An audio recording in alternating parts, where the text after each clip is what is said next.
Juice പൊടി കൂടെയാണ് juice ഉണ്ടാക്കാൻ പോകുന്നത്. നമുക്ക് ജ്യൂസ് പൊടി ഇട്ട് കൊടുക്കാം. ഇനി വെള്ളം ഒഴിച്ചു കൊടുക്കാം.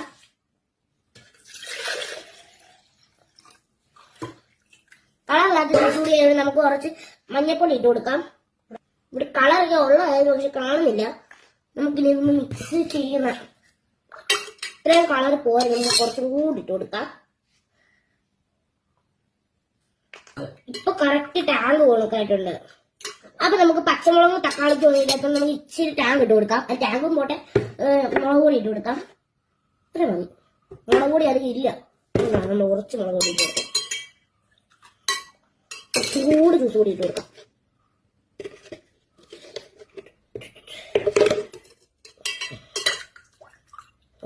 ടേസ്റ്റ് നോക്കാം. അപ്പൊ നമുക്ക് ഇത് ആർക്കെങ്കിലും കൊടുക്കാവേ. ടാറ്റാ.